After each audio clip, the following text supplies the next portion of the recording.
Good morning and welcome to the Practice Principles Podcast. I'm your host, Laura Davis Perry, and today we have some really good nuggets for you. We're going to be talking about a mental health journey of one young lady who came to my practice and decided to engage in brain spotting therapy. And we're going to talk about her journey with that, mental health, and just get into some good things about what's going on in her life right now. I would like to introduce you to you this morning, Miss Lovesen Jaboyne, and I'm going to give her a chance to tell you a little bit about herself. Hello. Thank you, of course, Laura, for inviting me on this podcast. I really appreciate the space that we're in. My name is Lovesen Jaboyne, and I'm a lot of things. I'm definitely an ADHD or neurodivergent babe. I'm Haitian, I'm an instrumentalist, I'm a creative, but I have multiple hobbies. I don't know, I'm something different on every single day, but one thing I'm consistent about is I love my friends, I love myself, I love this life journey of living life with a passion, and I like trying new things. So yeah. Okay. Well, thank you for that. She does a whole lot of stuff. Very, very busy young lady. But in all of that busyness, she did take the time to take care of her mental health. And that's one of the reasons that she's here today. She's very vocal about this journey, and she really wants other people to know how effective it is and how they can change their lives too. So that's the purpose of this process this morning, and I'm really excited to delve into this with her. So let's get started. We've known each other for a while now, right? Yes. So Yes. We've gone through the hard stuff like COVID-19 and all of those good things. So there's been a long journey here. Can you tell me what brought you to therapy? Well, initially what brought me to therapy was falling out with my best friend. I remember that was my first heartbreak, and I remember feeling like I didn't have a sense of community anymore. Mm-hmm. Sometimes when you fall out with a friend, you fall out with all your other friends because they're all connected to that person. Mm-hmm. So I remember coming to therapy, I felt like it was for anxiety. I felt like it was because I just didn't have really anybody around me. I think I had a sense of loneliness too. And I was suffering from a lot with going through that, like healing from that heartbreak and trauma by myself. I felt like I was just carrying that. So I winged it. I was recommended therapy, and for the longest time I didn't want to go because growing up, therapy was just kind of like, okay, that's for crazy people. And so I used to think like, okay, well, I need to try it because I am going nuts my darn self. So I started therapy, I would say about 23-ish. I started therapy about 23-ish, and that's when I met you, and I feel like we started that journey. It was a bigger journey than I thought, actually. I was thinking that I was coming to release my anxiety around my loneliness and around the fact that, like, I don't know who my friends are. I feel like I'm not connecting with people during COVID because everybody's inside the house, and my personal relationships and stuff. But yeah, it was definitely an eventful journey. I started therapy definitely to start my healing and to also really sort through my stuff, like my internal stuff. Very good. Yes, we did start that journey looking at one thing, and as time progressed, it became something much bigger than either of us expected, right? Right. And I think that's how it happens for a lot of people. We think that there's one thing, we see one part of the picture, and when the whole puzzle is revealed, it's like, oh my God, I didn't even realize all of that was there, yeah. Right? So yeah. I think that was the aha moment for you, because during this time you're still trying to go to college and all of those kinds of things. Tell me how that experience was for you, like going to school and still dealing with all of this stuff that's going on with you. I felt like I was very frazzled. Like, I realized like going to college while this was all happening was really affecting the way I was thinking, the way I was doing my schoolwork. I feel like when you get anxious about other things in your life, it leaks into other things. And I also had seen that I had attachment issues. Like, I felt like I was by myself. So then I would be in class and I would only go to study groups because I wanted to meet new people. And it was just kind of like, I want to put myself out there. I want to fill other people's time. I want to go hang out. I want to have a good time. And so I feel like with studying, it really kind of made me struggle. It made me really see that, like, I love to bond with people. And I didn't know how much I liked to bond with people until I broke up with my best friend. And it was a very life-changing moment for me, because I just never thought that, I would never think that I would ever question having my best friend around me. And I think, like, because I identified so closely with her, I think it made me look at myself. And that's another reason why I came to therapy too. I had to really face myself, and I was not used to that. I was always used to finding a second opinion. I wasn't used to stressing my own intuition. So for a long time, you know, we were working on certain things for you. You were intending to go to medical school and all these different things in your life, and then there was a turning point, right? And that turning point, I think, came when we introduced Brainspotting. So Brainspotting is a relatively new type of therapy designed to help people access, process, and overcome, you know, like a variety of issues, including PTSD, negative emotions, those traumas, creative blocks, because I think you experienced some of that, pain, the pain that you were dealing with. Some people who have addictions, it's good for them too. And then chronic stress, because I think you were under a lot of stress from the things that were going on, especially once COVID hit and we were all isolated, right?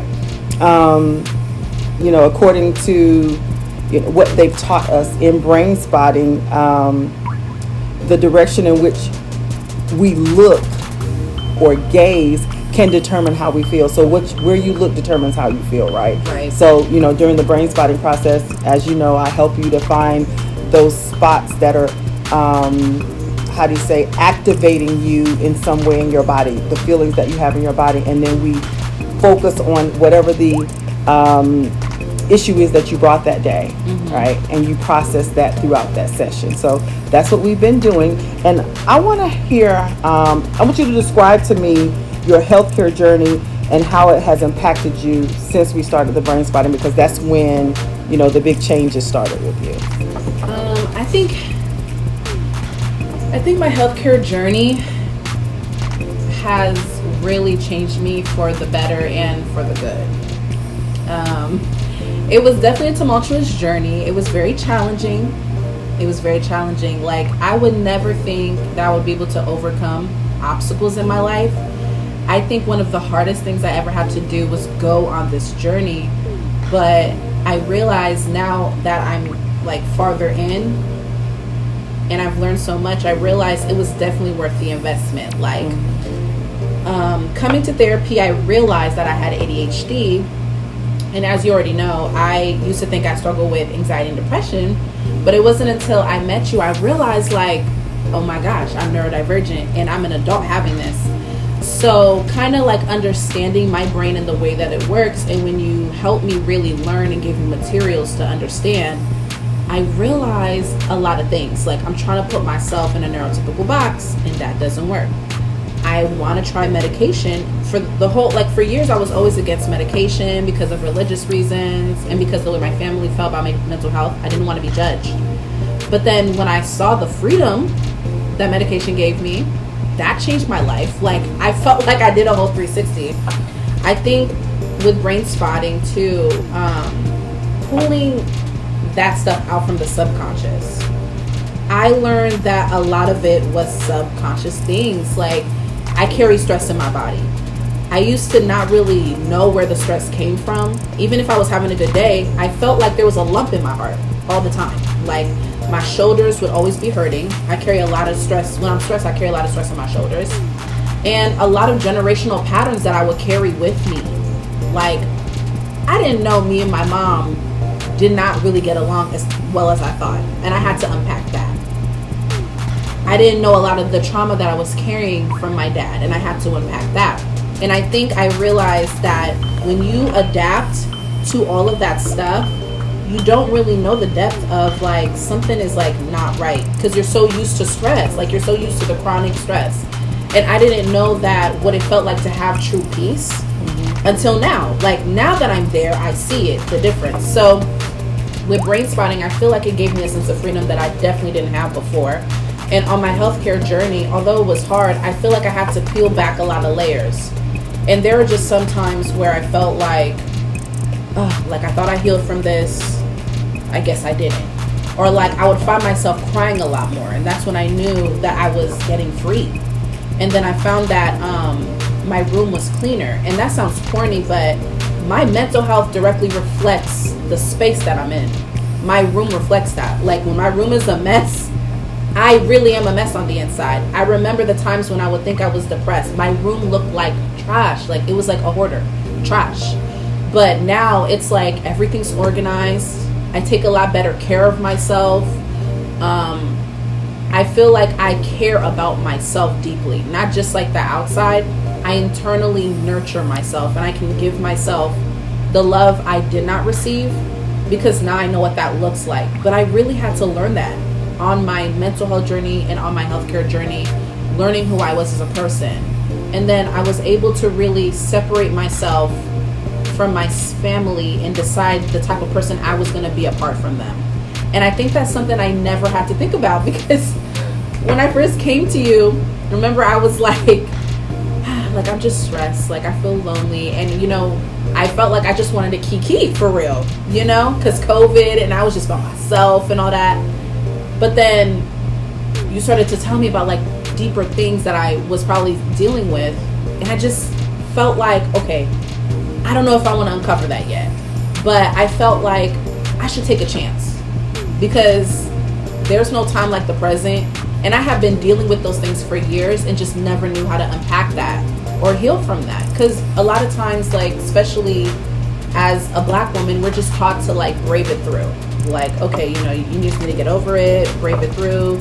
You need to be strong. Like, you've overcame it, so you should be over it. But that's just not how it always falls into place. I think I carried my trauma with me. Like, I held it. You know, like when Erica Badu, we talk about the bags. Like, I held my bags with me all the time. And sometimes I would think I let the bags go, or like I let them down. But I carried all of that with me, and I didn't know how much I was carrying until I actually like went through a healing journey and did the work. I didn't even know how important it was to do the internal work until I started doing it, because I was all about the outside, because I was always taught that you go from the outside in, not the inside out. Yeah. You always did a lot of deep, like, processing. Can you tell me about any of those experiences for you? Because we did a lot of sessions. And so in those sessions, you know, you just went all in. Mm-hmm. Can you tell me how that was for you? I think, like, I'm getting so emotional because I'm thinking about it, but I think that question brings me back to the time when I processed my relationship with my mom. And I don't know if you remember that, but remember I was like, Laura, like, you remind me of my mom. And I think it's really healing because I can't be vulnerable with my mom, you know? And I remember that session, we processed the fact of how critical my mother was of me. And that's the reason why I was always critical of myself. I could never let go of my mistakes. I could never feel like I should enjoy the fruits of my spoils. Like, I always had to be doing something.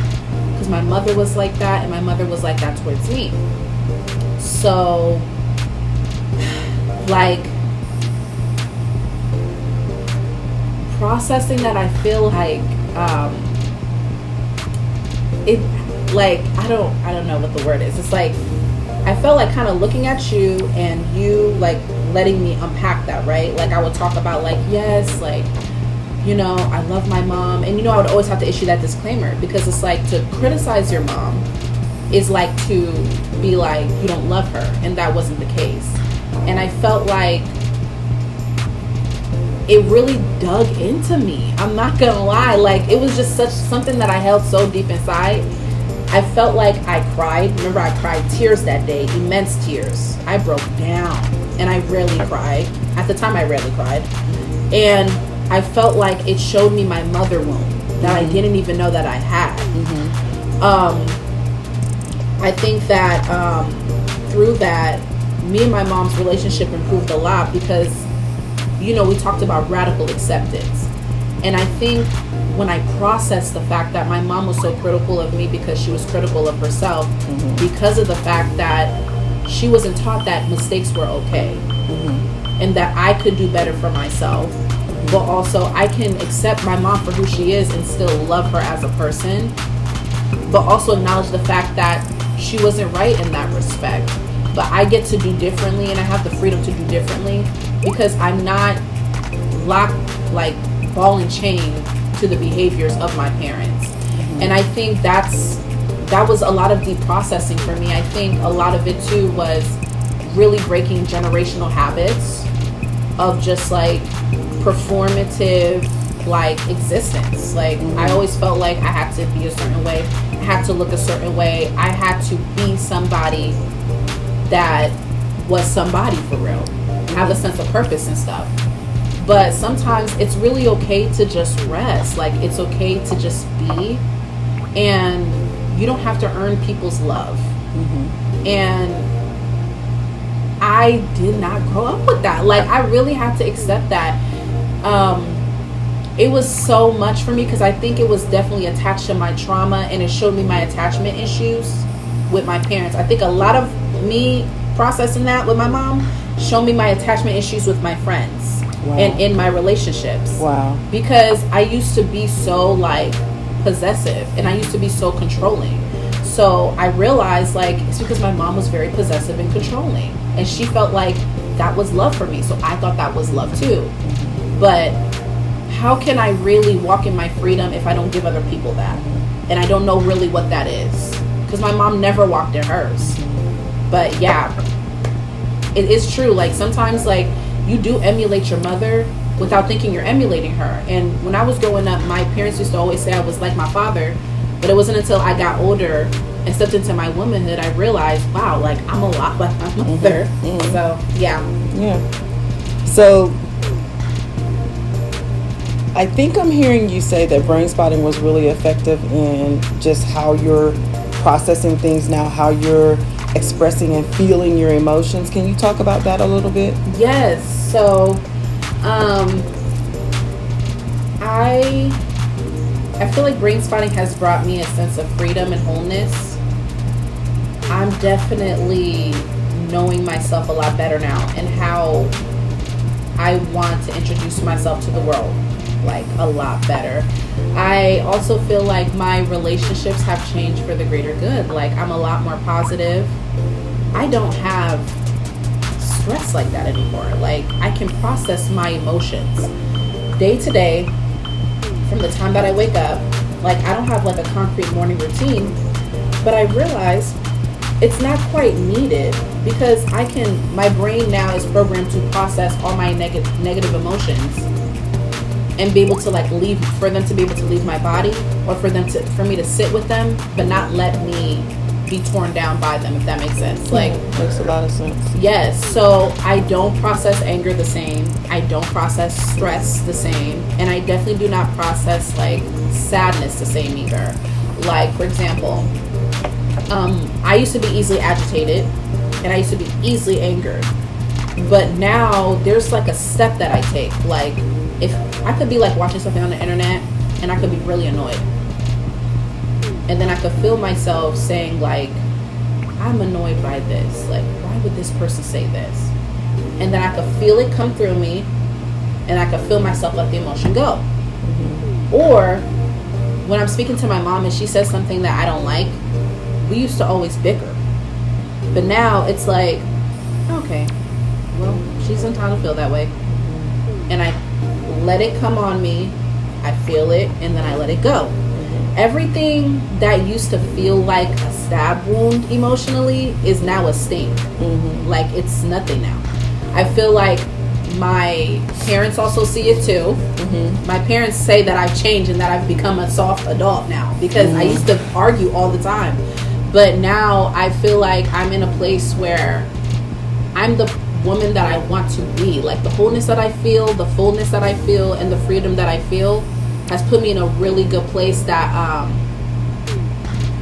I feel like I can finally be in that, like, wow, I'm genuinely happy and I don't have to force it. And I feel like Brainspotting helps with that, because it helps you really process why you're feeling certain types of ways. I feel like it's like a clear path. Like, I can feel something and I finally know where it's coming from, as opposed to what I used to do. I used to feel something and I used to dip and dodge, like the root all the time. Every time I would feel like I knew I was coming, like, to the root of it, I would think to myself, okay, I don't want to unpack that. I'll get rid of that right now.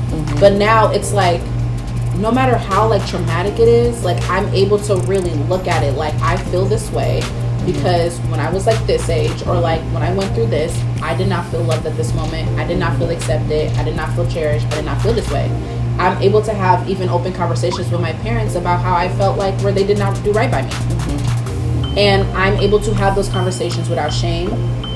And I'm happy about it, because I can literally accept the fact that my parents, they may not apologize for what they did, but I'm happy of the fact that I can express that without shame. And I think that's a big step for me. Yeah. It sounds like it did exactly what it was supposed to do. It changed your response to those negative triggers.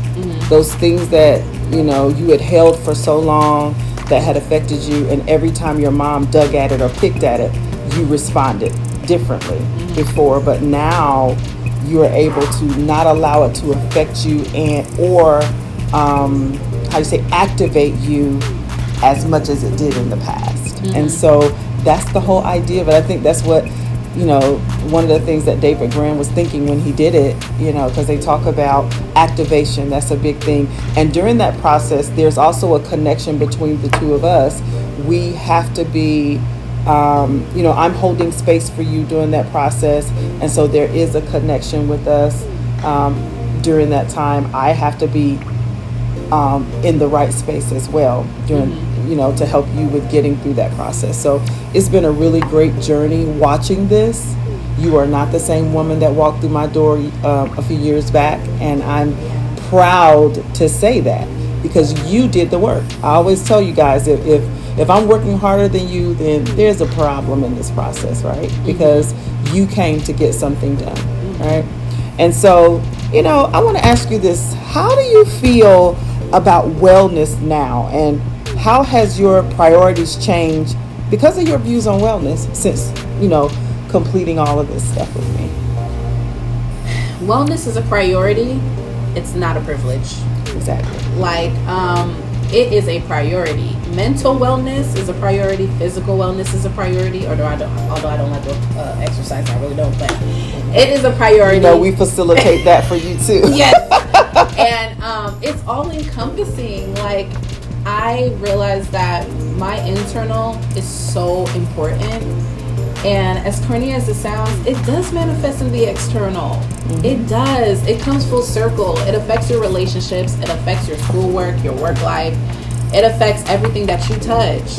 It is real. You can have the Midas touch, but if you're not right within, you're just not right within. And it does show. And people can see it. Like, I used to think all the time, like, okay, spiritual, mental health, I can put that in the back burner. I gotta focus on the physical realm right now. I gotta go to work. I gotta earn this. I gotta do this. I gotta do this schoolwork. I gotta make sure I'm doing this. But when your house is at peace, like your house is in your body, internally, when you got the right furniture, when you got the right air freshener, you got the right space, you decluttered everything, there's nothing like it. Like, money can't buy that. So, like, the whole time, like for example, for me, I used to go to work and find a sense of, like, trying to find a sense of purpose. I used to always look out to find my sense of purpose within. But now that I have prioritized my wellness journey and realized, like, the answer was within me the whole time. All I had to do was start from there and unpack what was going on. And then you find out who you really were supposed to be without that trauma. you really realize, like, okay, yeah, like, no, your wellness is so important. Everything's important. Mm-hmm. Self-care is important. You affirming yourself, encouraging yourself is important. Mm-hmm. You being open to seeking help for like your depression and stuff is important. Mm-hmm. And the fact that I really thought going to work, working my life away would take away my depression. Mm-hmm. To me right now is just absolutely crazy. But Mm-hmm. now that like I'm in a different place where I'm just like, okay, I can put myself first because of wellness. I can put myself first because I decided to take a shot at therapy and just believe the process. Like, Mm-hmm. that's what it was too. Believing the process, Mm-hmm. trusting the process, going through with it even though I didn't feel like going through with it. Just keeping on going and just staying committed. Because I remember the first time I came, I said, look, I'm committed. I'm by myself. I don't really have a lot of support. People know that I'm in therapy, but I don't have a lot of support. Mm-hmm. I'm the first. So I'm going to start and finish. It made me realize that no, wellness is my first priority. Now, right now in my life, I prioritize my spirituality. I prioritize praying. I prioritize coming to therapy. Like, I don't want to be without therapy. I prioritize my physical wellness. I eat better. I prioritize feeling better and feeling good within my own skin. I did not do that before. I would be very lackadaisical. I would think, oh, that can wait, that can wait. Mm-hmm. Addressing this, whatever battle I'm going through internally can wait. Addressing this skin issue, addressing that can wait. But I realized, like, you cannot do much when your cup is not full. Mm-hmm. So, yes, wellness is my number one priority, and it's changed because I put in the work, and I realized, like, the gain is far greater than who I was before and what I was doing before. That is so amazing to hear, and I am so loving this woman that I see sitting before me. You know, the smile that's on your face, I wish everyone could see it. It's coming from within. You know, you can tell. They always say the eyes are the window to the soul. Mm-hmm. That there's not a truer statement, because when I look at your eyes, it's not the same eyes that I saw walk into my office a few years back. So I just appreciate you allowing me to witness this, allowing me to be here. You know, you often give me credit for stuff, but you did the work. You did all of the work that needed to be done. And I think that you're a prime example for young people of your age to see that there's no shame in admitting that there's something going on and you're struggling a little bit, especially in our community, right? Because like you said in the beginning, you know, we've been made to think that it's a stigma, that there's something wrong and we should not come and talk to people about what's going on. You know, I remember early on hearing what happens in this house stays in this house. You'll be talking about your business. Don't be told, you know, those kinds of things. And I think those are the things that have kept us trapped in these places, and that generational stuff that you mentioned earlier as well, for years on end. So thank you so much for talking about what happened with you, because this is a part of this process of dispelling all of that, right? So, you know, today, guys, we've talked about brain spotting. We've had an example of someone who has experienced this process and just really flourished from it and is still flourishing. And I'm so happy that she gave us the chance to hear her story, because it's so intriguing to me just to watch the growth and everything. I always tell her I can't wait to see what the future holds for you. You know, it's still in the running, right? So when you think about brain spotting, I'm sure you asked the question, maybe even still after hearing us talk, what is brain spotting? Well, I'll tell you, brain spotting is a mind-body therapy that allows for deeper processing. It also uses the visual field and occipital nerve to access the midbrain. And that's where we hold a lot of our trauma, deeper in the brain. You know, it's an attachment model that utilizes the safety of your therapist, because she and I are attached with one another while she's doing the processing and I'm holding space for her. And then it includes a somatic awareness, the felt sense of groundedness. Like, I'm sure during that process you felt grounded, correct? Yes. Yeah. And very aware of what's going on in that moment with you. So it's a power tool in working with trauma, anxiety, depression, grief, and many more issues. So if you are feeling that there's something going on and you just can't put your finger on it, you know that things keep, bothering you, or certain things that people say trigger you to respond in certain ways, maybe you should think about finding a brain spotting therapist near you. So guys, I'm telling you, there's nothing like it, because I've done it myself and it really helped me to get through some tumultuous times. But we can only suggest it, so it's up to you to take advantage of this information that you're being given. We want to thank you so much for coming out today, Lovey. That's the nickname, right? Yes. Her name is Lovesynth, but we call her Lovey. But Lovey, I really truly thank you for allowing us to experience this process with you, and I believe that everyone that has listened will be truly blessed. Everyone, this is Laura Davis Perry from the Practice Principles Podcast, signing off. See you next time.